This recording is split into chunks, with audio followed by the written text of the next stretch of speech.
Ya, alhamdulillah setelah mengaji mengaji secara sembunyi-sembunyi ya, dengan cara apa? Dengan cara membaca buku begitu.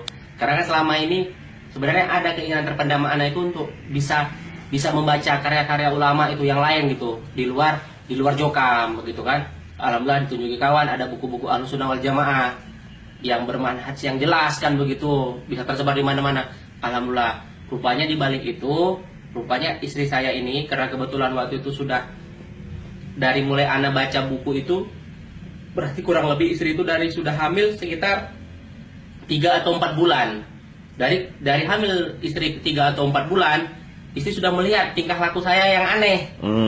Setiap hari duduk depan laptop, buka-buka mata bahasa Mila. Dan waktu itu juga kan mungkin di sebagian kawan-kawan Jokam kan sebuah perbuatan yang mudorot kan itu, buka-buka referensi Islam seperti itu. Karena kan nggak mangkul katanya begitu. Wan anak memberanikan diri. Malam itu kok sibuk apa namanya menelaah tulisan akhirik begitu kan. Rupanya di balik itulah apa terjadi satu sengsara membawa nikmat kalau anak bilang tuh alhamdulillah. Begitu rupanya istri ini juga sudah melaporkan ke ibu mertua yang ada di Solo rupanya dilaporkan juga ke pengurus yang ada di daerah Jambi karena berkaitan dengan dakwaan anak sebagai wakil ketua Mubalegot daerah. Jadi dilaporkan, ternyata katanya sempat beberapa kali itu para pengurus itu sidang bagaimana mengatasi anak. Apalagi juga kan Muhaimin sudah tahu kalau saya itu buka-buka. Siapa Muhaimin? Mubalek yang di LDI tadi, Mubalek Jokam tadi yang ada di kota Jambi, yang guru Asad tadi, itu juga sudah melaporkan ke imam daerah. Jadi mulai ketahuan kalau Mas Ferhat mulai cari-cari referensi lain mulai berubah. Mulai akidahnya mulai beda nih. Ya, jadi satu hari seperti biasa ada pengajian Mubalegot itu, karena kebetulan pun saya bukan Mubalek kan, cuman saya ikut pengajian hari Sabtu pagi. Pengajian waktu itu kitab Nasai. Habis pengajian kitab Nasai, saya disidang secara tidak langsung, ditanya sama ketua Mubalek daerah. Saya lupa namanya Pak siapa itu, yang ada di kota Jambi. Beliau tinggal di Pasir Putih. Terus dia nanya, katanya setelah pembukaan ditanya apakah Ferhat tidak mengakui lagi mangkul, tidak mengakui lagi apa namanya impak persenan. Waktu itu karena saya masih bimbang, saya bilang saya masih mengakui mangkul dan sebagainya karena ilmu saya waktu itu masih belum kokoh begitu kan. Tapi sudah ada di kalangan pengurus itu sudah mengetahui. Dari mana dia tahu kan begitu. Kalau dia nggak tahu nggak mungkin saya disidang begitu. Iya kan, disidang saya di situ. Ya saya jawab apa adanya dan sebagainya. Jadi ketika ini mulai bergejolak kan begitu, istri saya pun tahu, tapi kami tenang-tenang aja di rumah sampai satu malam istri saya mengajukan 3 pertanyaan kepada saya, 3 atau 4 pertanyaan. Pertama tanya, Kak, bagaimana pendapat kakak tentang mangkul? Saya bilang, karena itu acara keluarga, saya bilang nggak ada tuh acara mangkul-mangkulan, saya bilang gitu. Karena para ulama juga ada yang dapat baca buku, ada yang memang berburu talaki, berburu langsung, mulazamah, duduk hadap-hadapan dengan para ulama untuk membaca kitab dan sebagainya. Malah waktu itu saya tunjukkan di hadis di kitab Abu Daud kalau tidak salah, ada ulama yang menjelaskan bahwa ilmu ini dia dapat setelah membaca kitab ulama sebelumnya begitu. Istri saya pun jadi terperanjat. Pertanyaan kedua, Kak, katanya waktu itu istri saya manggil saya kakak kan begitu. Apa pendapat kakak tentang impak persenan? Saya bilang nggak ada impak persenan. Impak persenan itu bid'ah. Ya saya langsung jawab aja ya, karena memang saya orangnya to the point. Karena saya bilang gini, kalau dulu ada impak persenan, tentu Nabi sudah lebih kaya daripada raja Persia. Apalagi Abu Bakar, Umar, Utsman, Ali pasti lebih kaya lagi dari Nabi. Kenapa? Karena waktu itu umat Islam makin menyebar. Tidak pernah ada contohnya ya. Tidak pernah contohnya. Padahal Nabi aja tidur di pelepah kurma, dia bilang begitu. Kemudian dia tanya, apa pendapat kakak tentang tentang sambung? Saya bilang tidak ada tidak ada apa namanya referensi atau tidak ada bukti dalam Islam itu atau hadis yang menyatakan bahwa kita tuh harus sambung. Pertanyaan terakhir ditanya, apa pendapat kakak tentang keimaman Jokam? Saya bilang ini keimaman yang bid'ah karena beatnya dilakukan secara sembunyi-sembunyi. Dan waktu itu saya sudah tahu bahwa Syiah itu pun membeat imamnya Syiah imamnya Itsna Asyari itu membeat imamnya juga secara sembunyi-sembunyi dan orang lain tidak tahu imamnya ada di mana. Saya bilang keimaman Jokam sama juga keimaman dengan keimaman Syiah, keimaman cacing bawah tanah. Saya bilang begitu. Oke, malam itu fine-fine saja selesai. Jadi subhanallah akhi, ternyata istri saya ini itulah sebenarnya pertanyaan kunci yang diajukan pengurus melalui istri saya. Jadi lewat istri. Iya. Pengurus jamaah LDI bertanya lewat istri. Pengurus Jokam bertanya melalui istri saya tentang tentang keadaan saya dari pertanyaan yang 4 itu. Apa yang terjadi setelah itu? Nah, besoknya ketika saya pulang kerja, ya ternyata qadarullah istri saya sudah tidak di rumah lagi. Istri sudah nggak di rumah. Istri sudah nggak di rumah lagi. Bayangkan waktu itu istri dalam keadaan hamil sekitar 7-8 bulan. 8 bulan. 8 bulan. 8 bulan itu kejadian kalau tidak salah pada hari Kamis. Hari Kamis. Istri kemana itu? Ternyata ketika saya pulang sore, istri SMS. Kak Ferhat, udah nggak pakai assalamualaikum lagi. Kak Ferhat, saya pulang bersama ibu ke Solo. Bayangkan, dari Jambi ke Solo hanya berkisar dari saya pergi kantor pulang kantor. Saya pergi kantor Jam 7 pagi, pulangnya jam 5 sore. Kebetulan waktu itu saya lagi siap-siap mau buka puasa begitu kan. Kok nggak ada ini kan? Ternyata waktu saya lagi cari kunci, dapat SMS. Dapat SMS, Kak Ferhat, saya sudah pulang ke Solo bersama ibu. Kalau mau diurus perceraian secara baik-baik, datanglah ke Solo. Cerai. Jadi langsung ngomongin perceraian? Iya, langsung ngomong cerai. Loh, cerai. Padahal sebelum semalamnya baik-baik semua. Iya, baik-baik. Orang pagi aja saya kos kaki masih dipakein seperti biasa. Masya Allah. Saya bilang nanti sore kalau buka puasa masakan saya tempe goreng. Saya bilang gitu. Nggak ada. Kemudian bingung saya. Setelah dapat SMS itu apa yang? Bingung saya, nangis. Saya nangis kenapa? Saya teringat anak yang dalam perut istri saya itu. Karena saya pikir kalau anak ini nggak saya selamatkan, besok pagi dia bilang saya kafir. Setelah dewasa dia menyebut bapaknya kafir. Iya. Murtad ya. Murtad. Masya Allah. Bisa saja. Makanya kejadian setelah perkara itu, saya telepon ayah. Ayah, begini sih. Kata ayah saya, Ferhat, mulai besok kau datanglah ke tempat Ustadz Abu Salma, kau belajarlah mati-matian selama 3 bulan ini. Kalau memang nanti di Ahlussunnah wal Jamaah itu ada kesesatan, kau rasakan ada kesesatan, balik lagi kau ke Jokam. Alhamdulillah ayah saya berpikirannya terbuka kan begitu ya. Karena dulu ayah saya pun setelah sekian lama akhirnya keluar juga dari Jokam. Lebih dulu keluar ya? Lebih dulu keluar. Cuman waktu itu ayah bilang, saya tahu ini salah karena ayah dulu dari Muhammadiyah. Ini saya tahu salah, cuman saya nggak tahu di mana salahnya begitu. Oh, ayahnya dari Muhammadiyah. Iya, masuk LDI. Masuk LDI terus keluar lagi. Keluar lagi begitu. Tapi ini nggak bisa jelasin. Nggak bisa jelasin. Cuman ini ada yang salah, cuman nggak tahu salahnya di mana. Jadi ayah pesan, Ferhat, kau belajarlah mulai besok pagi ke Ustadz Abu Salma.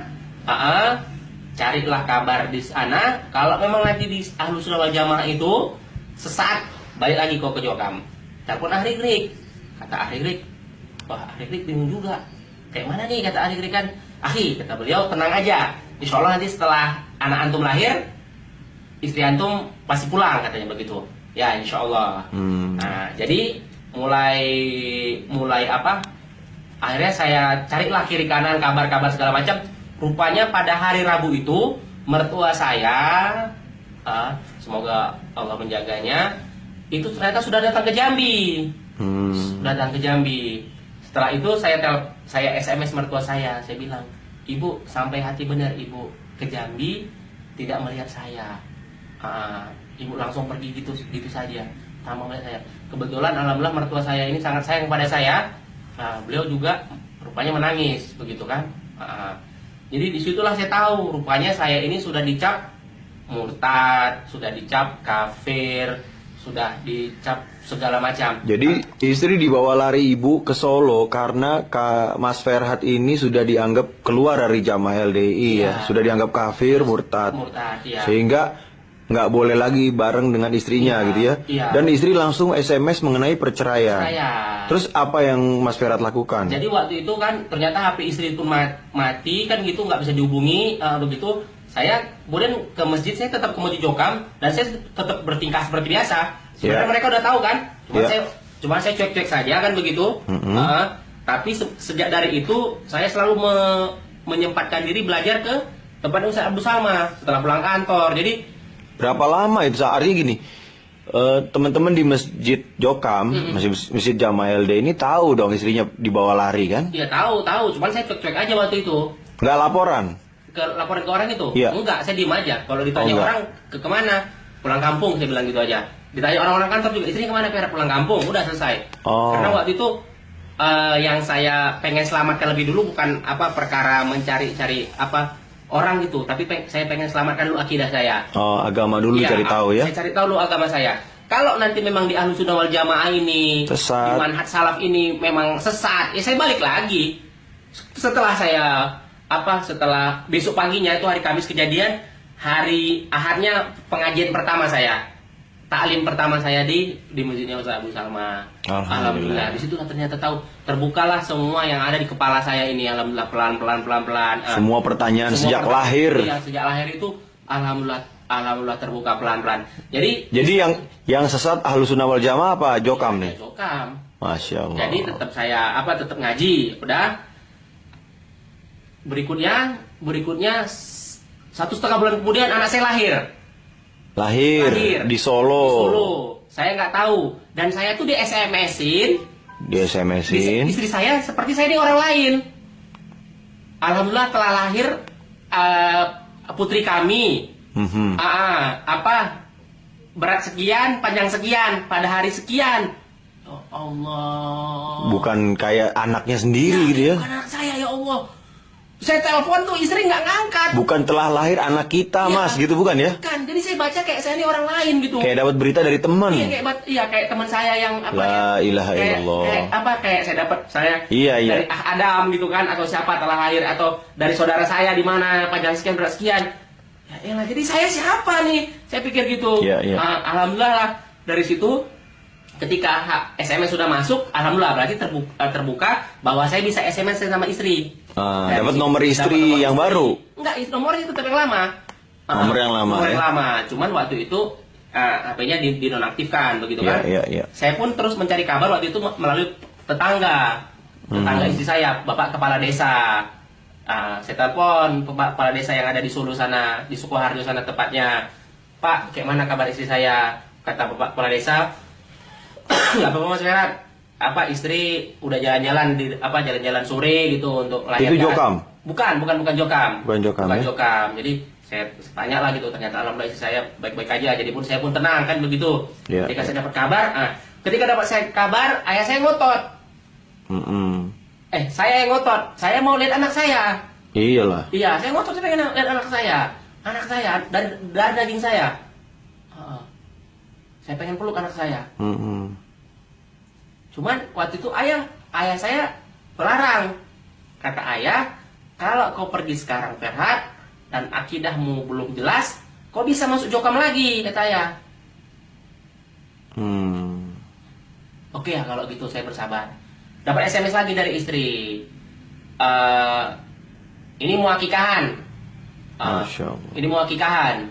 Ya, alhamdulillah waktu itu kan uang persediaan lahir itu saya selalu udah drop ke ini istri, rekening istri. Sebelum lahiran pun sudah saya drop situ, maksudnya jangan sempat saya pakai, udah dipakai memang sediakan rekening khusus untuk penampungan kelahiran.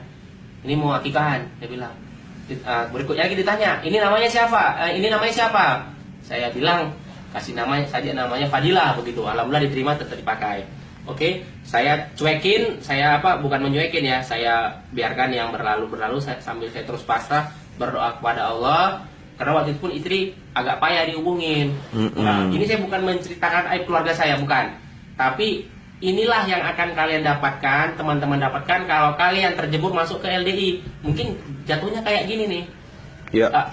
Jatuhnya kayak gini nanti ketika saya juga punya banyak kawan-kawan yang ketika dia sudah mau insaf dari Jokam nggak bisa karena terkait dengan istrinya, dengan anaknya dan sebagainya. Waktu itu alhamdulillah terus dibimbingan dengan kawan-kawan.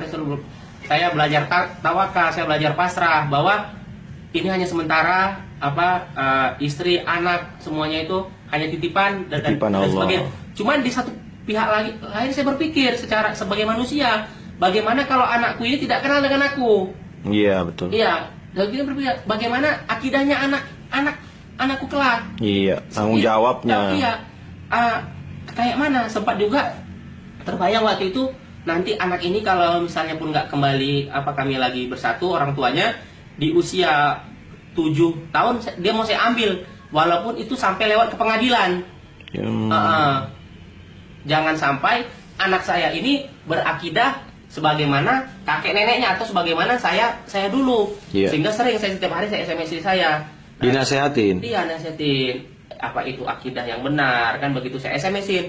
Juga kadang-kadang saya buat SMS, tolong jangan ajari anakku untuk mengkafirkanku. Sering itu saya SMS, tolong jangan ajari anakku untuk mengkafirkanku. Masya Allah. Karena ternyata dari Bapak Kepala Desa sendiri itu saya tahu rupanya bahwa saya ini dikatakan tidak sholat lagi begitu. Dituduh nggak sholat. Sholat lagi. Kenapa Pak Banu Widodo bisa tahu Bapak Kepala Desa? Karena rupanya setelah lahiran, ibu mertua saya datang ke Pak Banu Widodo, Pak RT waktu itu, Pak RT yang ada di Sukoharjo Solo sana untuk meminta surat untuk mengajukan ke pengadilan. Jadi saya terus telepon-teleponan dengan Pak RT dan begitu ternyata Mas Ferhat ibu sudah datang ke rumah mau meminta ini surat ini pengantar ke pengadilan begitulah kurang lebih begitulah kan bahasanya saya nggak tahu itu kan. Jadi saya terus saja mengaji memperkuat diri saya hingga setelah sekitar anak kami itu berumur 5 bulan, alhamdulillah saya berkesempatan cuti dan saya pun pergi ke Solo dengan ditemani oleh ahli RIK. Di situ saya datang ke rumah saya ya udah dianggap kayak orang lain. Istri pun dicuekin. Waktu itu salaman nama istri waktu itu? Enggak, istri nggak mau. Nggak mau salaman? Nggak mau salaman. Ternyata cuman ibu mertua yang mau salaman. Ibu mertua bilang walaupun kamu sudah nggak ngaji lagi, kamu tetap mahram seumur hidup dengan saya katanya begitu. Itu alhamdulillah karena saya cuma bilang sama ibu mertua waktu itu, ibu, insya Allah nanti istri saya ini namanya Nunung itu balik lagi sama saya ke Jambi insya Allah bu. Kalaupun enggak, karena waktu itu saya sudah tawakal, saya berpikir gini aja, berpikir yang logika. Kalau enggak balik lagi, saya dapat istri baru.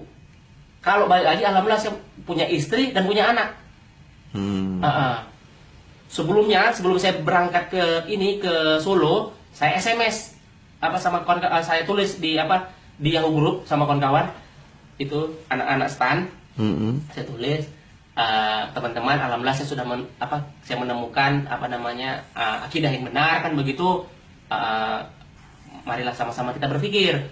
Sejak hari itu kawan saya hilang semuanya. Hilang, nggak ada. Kawan-kawan di Jokam pergi semua. Pergi semua, nggak ada lagi kawan saya yang bisa saya hubungi, nggak ada satupun lagi. Tapi alhamdulillah Allah berikan kawan-kawan saya yang lebih baik kan begitu. Kawan-kawan yang berakidah yang lurus, Allah gantikan ya. Iya, Allah gantikan alhamdulillah kawan-kawan yang bisa mengerti dan Terus bagaimana proses perceraiannya itu? Waktu itu karena saya pegawai negeri sipil, proses perceraian itu sebenarnya harus kami didamaikan dulu oleh kepala kantor dan sebagainya. Cuman waktu itu saya bilang ke kantor ini sudah akidahnya udah kayak gini lah orang Jokam ini, saya bilang. Saya bukakan semua kan begitu kan.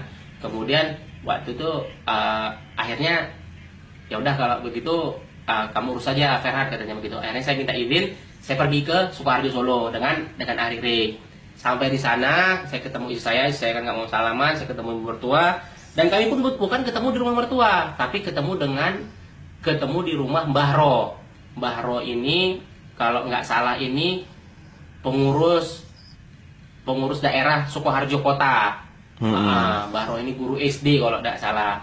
Dan jabatannya juga ada pusat begitu di Jokam Pusat. Di situ ketemu Mbah Ro. Kami ketemu kayak orang lain. Cuman saya minta izin sama ibu mertua sama Mbah Ro. Saya pengen nemenin anak saya selama saya pulang ke Sukoharjo. Ya udah, saya cuma nemenin anak saya, gantiin pampers segala macam. Sedih sekali saya, sedih bahwa saya cuma berpikir kayak mana kalau anak saya ini kelak punya akidah yang hancur kayak saya dulu. Iya. Apalagi dia rasa-rasanya kayaknya mau dipegang ibunya, maksudnya tidak boleh ke Mau saya. dibawa lari ibunya. Maksudnya apalagi dia kadang dalam keadaan dibawa lari ibunya begitu kan. Waktu itu saya tanya istri kan, sudah kamu urus surat cerai, udah masuk pengadilan katanya begitu. Oke, karena saya bukan orang bodoh, saya datang pengadilan. Setelah pengadilan saya tanya, mana bukti tuduhan? Maksudnya apa? Iya. Apa tuduhan itu? Tuduhannya apa? Ya, tuduhannya apa? Menggugat cerai itu Menggugat tuduhannya cerai itu apa? Tuduhannya katanya kekerasan rumah tangga. Kekerasan rumah tangga. Kemudian dipukulin begitu kan? Dipukuli. Kemudian dan sebagainya saya lupa karena saking sakitnya waktu itu saya baca, lupa saya. Karena apa? Sedih kalau saya ingat itu. Dan pengadilan saya tanya lagi istri. Jadi tuduhannya cuma itu. Iya. Terus saya bilang, ini sebenarnya kalau saya mau jahat, saya bilang, atau saya mau nahan-nahanin kamu, ketika surat nanti besok datang ke pengadilan, itu saya bilang aja, saya tolak ini gugatan cerai ini, karena gugatan cerai ini datangnya dari Solo, dari Sukoharjo, padahal kita kan bertempat tinggal di Jambi, saya bilang. Cuman supaya kalau ini memang maumu, kalau ini memang keinginanmu, ya udah buat aja. Jadi datanglah surat sidang 1, sidang 2. Ya udah. Tapi sebenarnya apa benar pernah ada pemukulan, kekerasan rumah tangga itu? Ya nggak ada lah. Nggak ada ya, itu. Nggak ada Itu bitonahnya. Itu Takiyah bitonahnya LDI ya? Nggak, ya Allah. Nggak pernah. Kita mukul istri saya. Iya betul. Jadi ketika proses ini cerai, proses ini jalan, saya bilang datang surat itu, kemudian saya pulang kan dengan segala waktu itu saya cium anak saya bilang nggak tahu saya kapan lagi ketemu kamu nak, begitu. Jadi saya pulang ke Jambi, besoknya pas saya sampai di Jambi, saya ketemu dengan imam kelompok saya yang dulu. Dia bilang begini, itu istri kamu kan sudah minta cerai katanya. Kamu ceraikan saja begitu. Terus saya bilang, itu dia datang ke masjid, marah-marahin saya di masjidnya Ustaz Abu Salma. Itu kan minta cerai, udah ceraiin aja, jangan kamu tahan-tahan. Saya bilang, saya nggak ada nahan begitu. Cuman kalau buat tuduhan itu yang agak gentleman sedikit, kenapa begitu saya bilang. Iya betul. Iya, agak gentle sedikit, bilang aja di situ di pengadilan bahwa saya ini kafir, murtad, selesai, saya bilang gitu. Betul. Jangan buat tuduhan baru iya, ya, tuduhan baru, memfitnah orang nggak sholat lah, karena kekerasan rumah tangga dan sebagainya. Saya bilang silakan aja kalian buat, kalian atur itu. Karena begini, karena kebetulan saya kerja di kafe di Kanwil, saya tahu banyak kenal banyak dengan hakim-hakim pengadilan agama. Saya tanya prosedur perceraian itu kayak mana sih kan gitu kan. Nah jadi itulah Singkat cerita ini akhirnya bercerai kah? Singkat cerita akhirnya jatuh itu talak dikabulkan. Iya dikabulkan. Hulunya dikabulkan. Hulunya itu dikabulkan. Jadi setelah setelah itu dikabulkan kan begitu. Setelah dikabulkan ternyata karena SMS saya yang setiap hari itu, jadi sambil nasihat iya, terus. Sambil nasihat. Jadi dikabulkan gitu kan, dikabulkan sekitar 2 atau 3 hari dikabulkan itu bertepatan dengan Ramadan.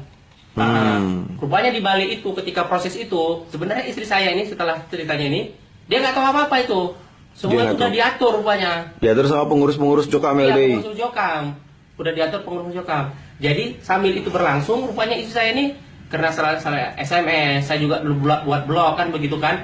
Istri saya ternyata ada juga rasa ingin tahuannya. Dia buka blog itu malam-malam rupanya. Istrinya penasaran juga rupanya, alhamdulillah istri ini kan begitu. Ketika itu dekat Ramadan dan ketika itu juga jatuh putusan kan begitu.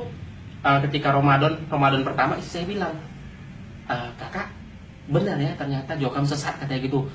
Saya terkejut saya waktu itu. Ya Allah. Tahu dari mana? Ini putusan udah jatuh ini, saya bilang gitu. Putusan cerai hulu udah dikabulkan. Hulu udah dikabulkan. Istri baru sadar. Baru sadar. Iya, dia bilang, selama ini saya nggak tahu apa-apa. Itu pengadilan segala macam saya cuman kayak boneka sorongan aja gitu. Iya, maju sidang sekedar selesai aja lah. Kata istri itu udah diurus sama orang sana. Makanya kata istri saya sidangnya itu nggak lama-lama. 3 menit sidang selesai. Cuma ditanya nama aja. Jadi kong kali kong aja nih ya. Sudah kong kali kong saja begitu. Akhirnya gimana setelah istri sadar? Setelah istri sadar saya bilang, kayak mana cara membuktikan bahwa kamu sadar? Saya bilang gitu. Saya berani telepon ayah sama itu mama kak katanya gitu. Udah kamu telepon.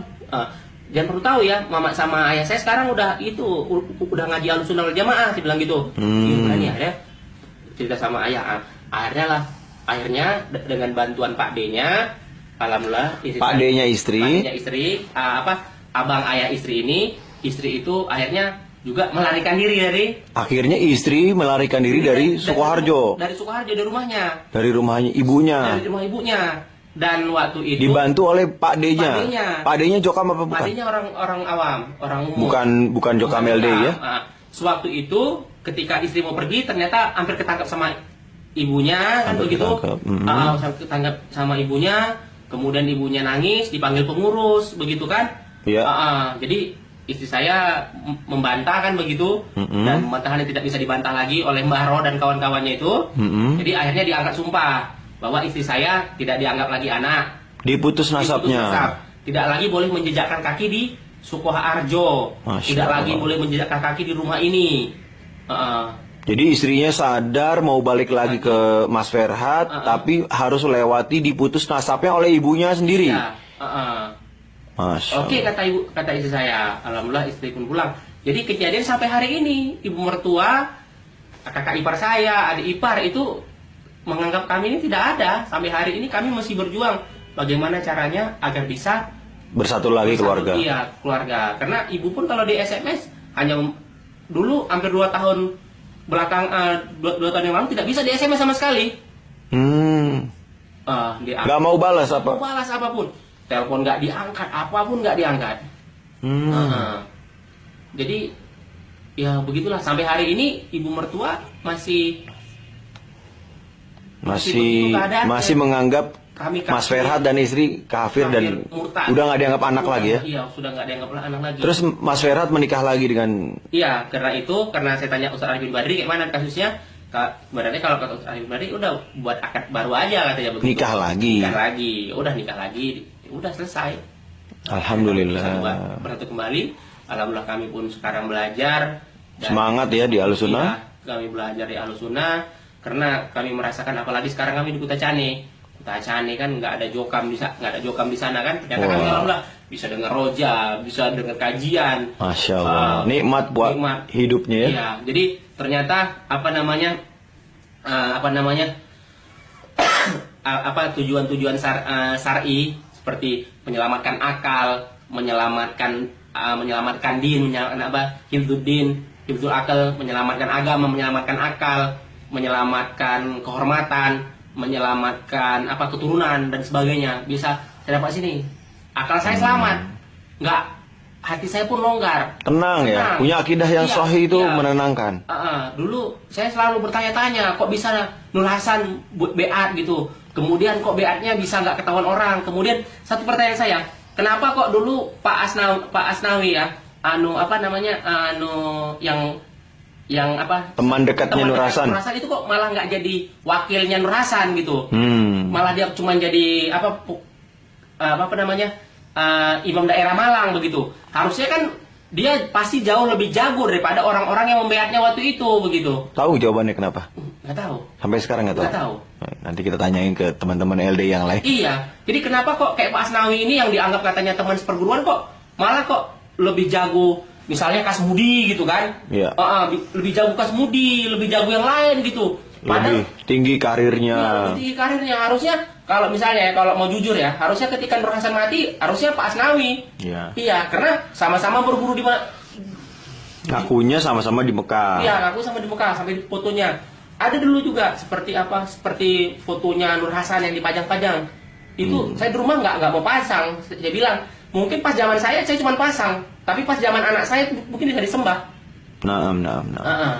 Jadi Allah alam, segala puji bagi Allah yang telah menunjukkan kami, alhamdulillah bersama keluarga, dan kami berharap kaum muslimin tidak terpengaruh dengan ajaran ini. Iya. Cukuplah belajar ini jadi ibroh, Jadi jadi ibroh. pelajaran buat semua. Jangan lagi tersesat, jangan lagi masuk tersesat. Bagaimana mengutip impak persenan Iya. dan sebagainya begitu. Karena mungkin basic ilmu saya di keuangan, saya sangat sensitif dengan masalah uang nih, kemana larinya dan Iya, untuk apa? dan sebagainya. Karena contoh pengumpulan bata merah, kenapa sih bata merah dikumpulin? Kenapa nggak di masjid situ aja yang butuh banyak? Kenapa sih masih dikirim ke pusat? Iya. Iya, itu juga dalam pertanyaan saya. Juga saya suka bertanya-tanya, kok ada kurban pusat, kurban daerah gitu? Emang kalau pas zaman Nabi ada ya kurban pusat, kurban daerah gitu ya? Iya. Kita harus kirim kurban ke... Sebenarnya terlalu banyak pertanyaan ganjalan-ganjalan hati kita selama di Jokam Iya. ya. Dan ini bisa terbongkar lewat ilmu yang sahih. Ilmu sahih. Dengan belajar kepada ulama Ahlussunnah yang tahu praktek dalil ini zaman Rasulullah itu kayak gimana. Iya, kayak mana? Jadi kita nggak bisa dibohongin oleh orang-orang sekarang yang ngaku jalan tunggal ke surga, tapi ternyata akidahnya jauh dari al-haq. Betul lagi. Jadi Masya Allah. para ikhwan yang punya mungkin sama pemikiran dengan saya, belajar. Banyak sekali media informasi yang bisa dicari begitu. Dan satu lagi, kenapa sih kalau memang itu benar gitu, kalau itu memang benar, kenapa nggak disebarluaskan? Kenapa nggak disebarluaskan secara terang-terangan? Terang-terangan. Karena mereka menyebarluaskan, tapi secara ngumpet-ngumpet. Iya, ngumpet-ngumpet. Bukankah Nabi selalu bersabda balighul anni walau ayat pada Iya. kita semua. Sampaikan ya. Iya. Al-haq itu malamnya sebagaimana siangnya, Iya. terang benderang. Iya. Juga Allah berfirman, kul hadhihi sabili adu ilallah. Ini kan perkataan adu ilallah, bukan adu ilan Nur Hasan, kan begitu. Jadi ajakan yang benar, agama yang sahih yang benar itu ajakannya selalu ke Allah. Ke Allah, bukan lain. Juga bisa, kenapa sih kok kita ngajaknya harus beat kepada satu orang begitu kan? Harus ngajinya sama ini, padahal ngajaknya kul hadhihi sabili adu ilallah ala basirah, atas ilmu kan begitu ya. Jadi ngajaknya itu kepada Allah dengan pakai ilmu. Ini udah ngajaknya ke orang nggak pakai ilmu lagi. Ilmu yang dipelintir-pelintir. Iya, bener-bener. Jadi sebenarnya ketika dulu saya pun udah mulai tahu paham itu, sekarang tuh saya kalau dengar kajian yang aneh, apalagi yang LDI ya, kuping saya nggak tahan lagi dengarnya. Panas ya. Panas karena 25 tahun saya merasa dibodohi. Ya, Jadi merasa ditipu. Jadi kalau misalnya, wah dia kan sakit hati, kan ada bilang, dia kan sakit hati segala macam. Saya bilang, apa yang mau saya sakit hatikan di LDI? Saya jadi pengurus lumayan besar untuk umur saya waktu itu. Kemudian infak. Saya infak. Malah aktif giat memberikan infak ya. Aku memberikan infak. Jadi bukannya waktu itu mungkin kecil ya waktu itu, waktu tahun 98-an, bukannya sombong, bukannya apa ya kayak gitu. Mungkin kecil ya untuk yang ini. Infak persenan saya sudah 300.000 waktu itu per bulannya, persenannya aja. Jadi, Ya, artinya kita nggak dapat apa-apa, kita malah ngasih banyak hal, kita ngasih semangat kita, waktu kita. Dan itu pun bukan mau ungkit-ungkit ya, tapi maksudnya Alasan yang aneh ketika kita yang keluar karena ilmu dituduh sakit hati. Saya sakit hati. Jadi sejujurnya Mas Ferhat keluar dari LD Islam Jamaah ini karena ilmu yang sahih. Iya, karena ilmu sahih. Karena sadar bahwa selama ini di LD itu banyak penyimpangan. Juga karena apa ya? Alhamdulillah pikiran saya itu jadi lapang, terbuka. Ketika saya mengucapkan saya keluar dari Jokam, itu kayak ada yang selama ini membelit di tubuh saya ini, kayak lepas gitu. Masya Allah. Saya bisa kayak menghirup napas tuh lebih. Inilah dunia Allah gitu. Inilah dunia Allah gitu. Ya. Allahu Akbar. Ya Allah Akbar, bisa saya rasakan. Selama ini kan ada terus yang mengganjal. Dan betul. Saya katakan kepada sedulur jamaah sekalian, ketahuilah bahwa sebenarnya di Jokam itu kalian lebih takut pada pengurus daripada Allah. Betul, takut kepada Nur Hasan dan anak-anaknya ketimbang pada Allah. Ketimbang pada Allah. Dan itu pun sudah syirik akbar. Iya, dan itu pun, dan contoh lagi, kita selama ini dikatakan, oh kalau tidak disaksikan imam, nanti siapa yang menjadi saksi kita? Padahal Allah yang melihat kita semua, Iya. nggak perlu tawasul kita terhadap pengurus itu. Nggak perlu. Iya, nggak perlu. Dan itu sebenarnya jatuh kepada kesirikan. Ini bukan yang saya mengajari, cuman itulah pengalaman hidup saya. Ya, semoga para umat Islam bisa mengambil manfaat dari kisahnya Mas Ferhat. Semoga rumah tangga Mas Ferhat diberikan sakinah, mawaddah, warahmah, Amin. dan dakwahnya mengajak teman-teman yang masih ada di kubangan sesat Nur Hasan ini segera ditolong oleh Allah sehingga banyak yang keluar bisa berakidah yang sahih Ahlussunnah wal Jamaah. Jazakumullah khairan. Wa jazakumullahu Ya. khairan. Assalamualaikum warahmatullahi wabarakatuh. Waalaikumsalam.